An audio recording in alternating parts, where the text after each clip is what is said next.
Hey, welcome back everyone. I noticed the other day I was analyzing one of my videos from down the line, same angle as you're seeing now, and I noticed that I hit what I call the $1 million position on the way to the ball in the downswing. And I'm here right now, I'm trying to, of course, reproduce that position and try to keep figuring out what the feel is so I can continue to groove that $1 million position in the downswing that leads to just oodles of power and accuracy. So right after this, let's talk about what I call the $1 million spot in your downswing and how you're going to get closer to making that position as you strike the ball too. Stay tuned.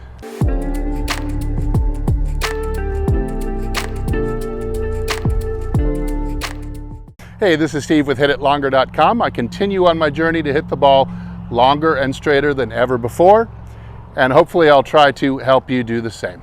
All right, so let's look at this $1 million position. I call it this because guys on TV, you know, they're gonna make $1 million or more in a year, maybe even $10 million in a year. They're pretty much all striving for something really close to this position. For you swing mechanical people out there, golf machine people, this is sometimes known as P6 in the golf swing. I like to call it last parallel, something like this. The club comes down and it arrives parallel to the ground and the shaft ends up running parallel to your target. It kind of lines up with the camera. If your camera's in the right spot, looks like the head of the club and the grip of the club are kind of lined up in between the camera. So something like that. Now, great to arrive in this position. There's not a lot that can go wrong from here into the ball. In other words, you're going to get rid of a lot of wayward shots left and right. And as it so happens, the forces and motions that are allowing you to get into this position coming down will happen to really turbocharge your club head speed too. So first, think of this not as a position to try to achieve in the swing, as in a photograph, but instead try to think of this as the resultant position that is happening as a result, as a response to what has come before. So I don't want you to try to rehearse. There's some really bad drills out there where people are trying to, stop right here and pose. I think the swing is way too fast to try to focus on the downswing as a photograph. But instead, think of it always as a moving picture, a video, a fluid motion, where you just so happen to catch that if you have a nice slow-mo camera look at it. So let's look at some of the keys that are going to get us into that proper P6 or last parallel position, help us hit it long and straight. And we'll also take a look at a couple of ways, I think the most common ways that people fall off or don't hit that exact position. All right, so one way people will miss this real strategic spot coming into the ball, something about like this. They'll miss this spot and they'll actually end up on the outside, something like this. And that, of course, is going to result in a lot of out to in and cut across. It's going to be a resultant photograph from more of a steep over the top swing, something that might kind of loop and go over the top like this. And you'll throw the club to the outside and it's going to end up with the club head way outside the grip.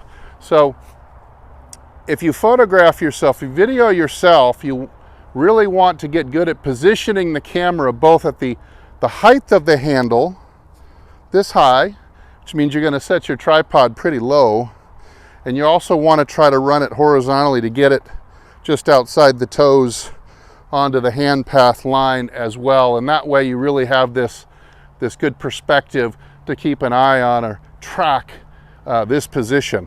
Now, another way, a more common way, if you're watching this video, mistake of a little bit better player is going to be instead, okay, so we're looking for maybe this halfway, almost into the ball. And we just discussed how you might get here, and that's if your swing was very vertical and over the top and outside in like this.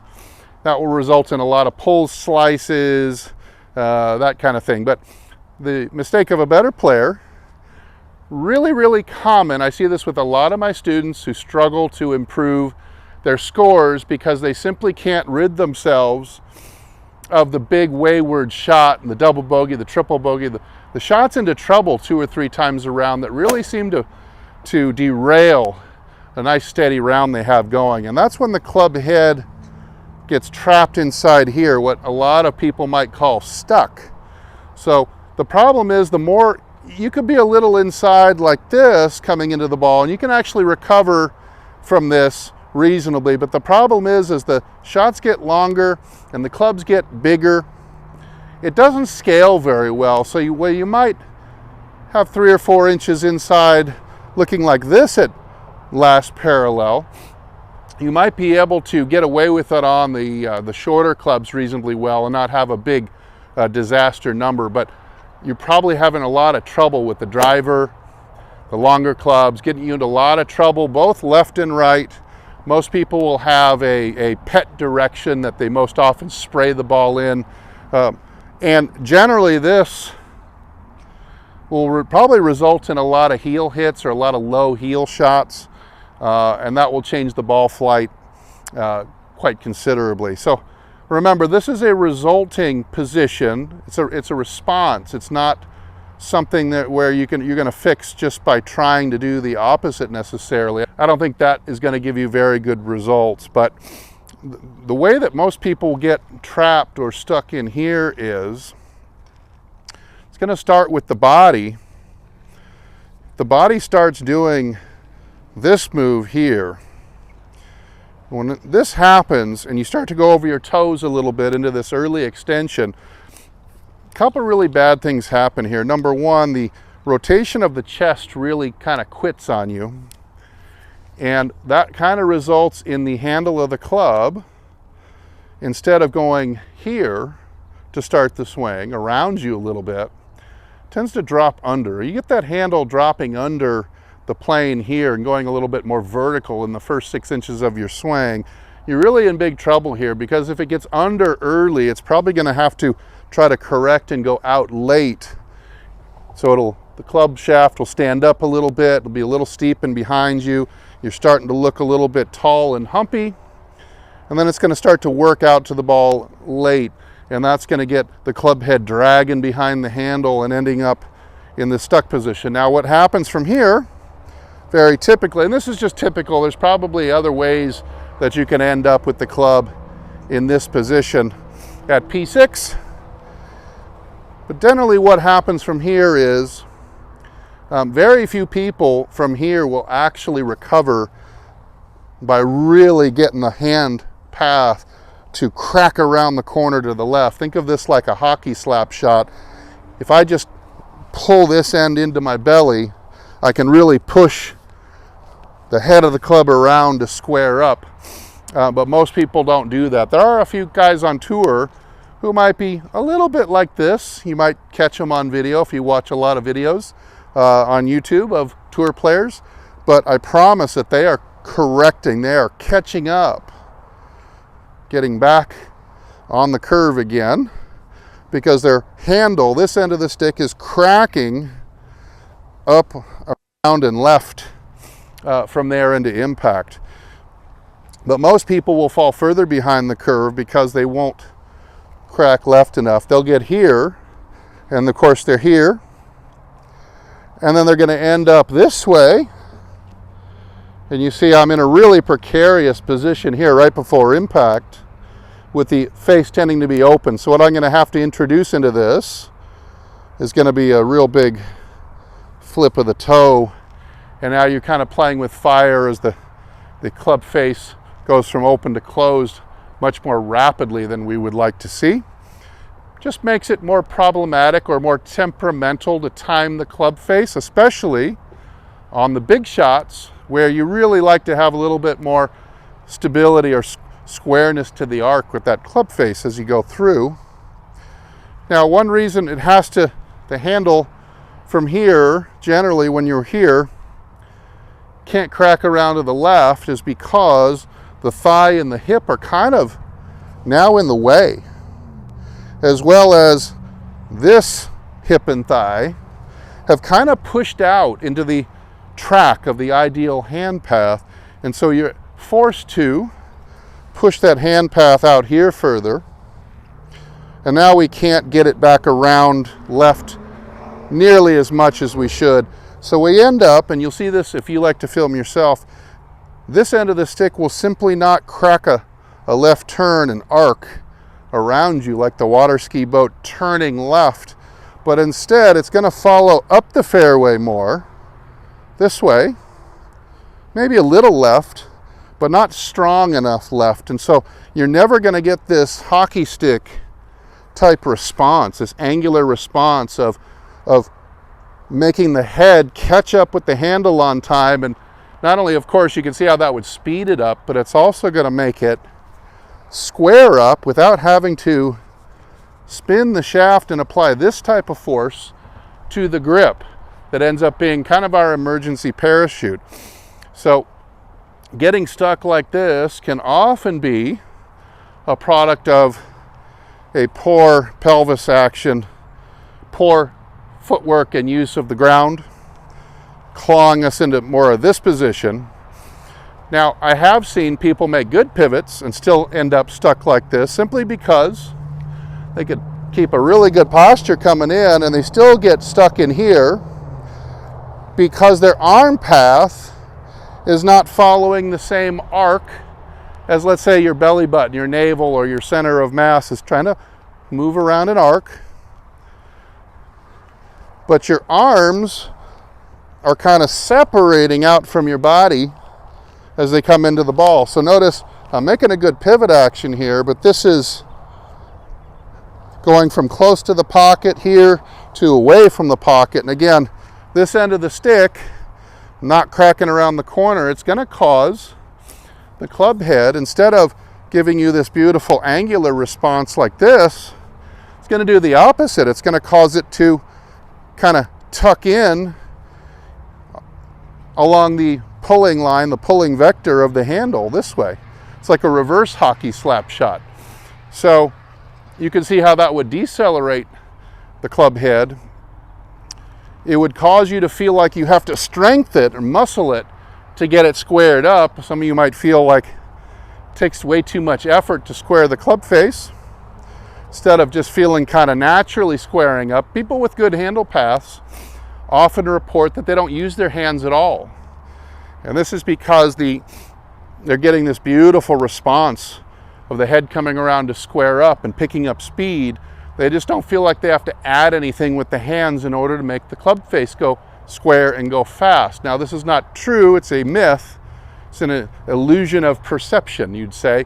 But nonetheless, their feeling is very valid because it's the sign that they have a very good golf swing. So if we're going to get to that beautiful $1 million position right here in the swing, it's just a couple keys that we really want to make.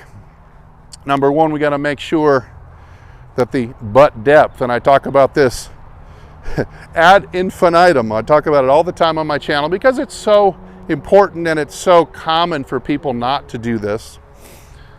Got to keep the butt back so that you can keep this avenue open. Imagine here about 6 to 8 inches from the thighs here. Now, imagine it's a little bit of a half hula hoop around me in an arc, and we need to leave this space open for the handle to pass back through again. You see, I start here with this original measurement, and I just trying to get a little closer to coming back to that original measurement again, like that. So that's the first thing we've got to do to get to that good last parallel position. The second thing, of course, we've got to make the arms track, or the arm path has to track roughly on the same arc, or a parallel arc is what we're trying to do with the hips and the body. And so we can't have the arms out here pulling into here, and we can't have them in here and pushing out away from us, because that's going to rapidly or drastically change what the handle path is doing. And then the third thing, we've got to make sure, and most people that struggle with trying to find consistency, and I've seen a bunch of students just this week who have a really hard time with the longer clubs, getting that ball in the fairway, keeping it in play consistently, and that is that they just simply don't have enough horizontal crackback of the handle going around. So generally their handle is coming in, and it's just traveling too linear. Something like this, you see how the handle's only arcing. We need that thing to arc this way more. And see, that's a much tighter cracking around to the left. And most people just simply don't have that type of the tight of a curve or arc to their handle, because they simply don't move their pelvis and turn their chest well enough.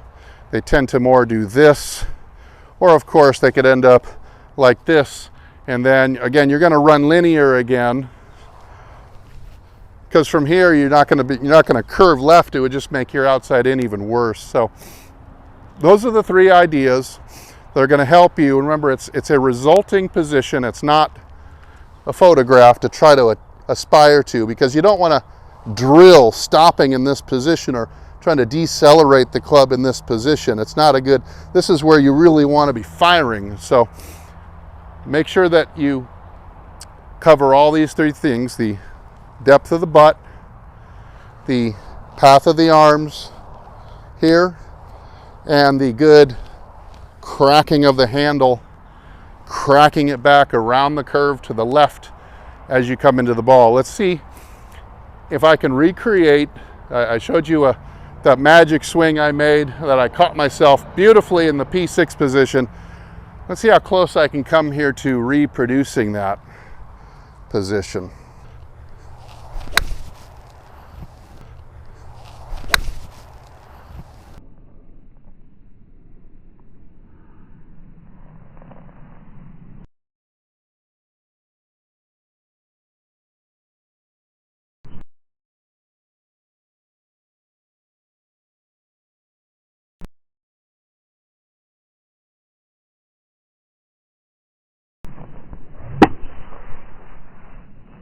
All right, as you can see from the slow-mo replay there, I did a pretty good job of it. I don't know if I was dead spot on to the one I showed you in the beginning of the video, but pretty good. I'm going to have pretty good results that, more importantly, will scale. The more off your swing gets, and it can be just a little bit off in either direction, but once you start falling outside these parameters coming down, it's going to make your swing much more difficult to scale to higher distances in clubs, because then the side spin starts to increase. The slight open or closed face on a driver is going to make the ball travel much further offline than it would, say, a 7-iron. And the compensations equally are going to have to be even more. So you go far right with the driver, then eventually you're also going to find the far left too at some point when you least expect it. So just keep that in mind. It's one of the really good checkpoints that you can try to come to here in the swing, where you get that club right about here, right before you come into the ball. Hey, if you got something beneficial out of this video, I hope you'll hit like and subscribe. Head over to my website, hititlonger.com, where you'll find over 100 more great articles and videos that I think are going to help your golf game. I'm Steve, thanks so much for watching, and as usual, I'll either see you in the next video or I'll see you longer and straighter down the fairway. Everybody take good care.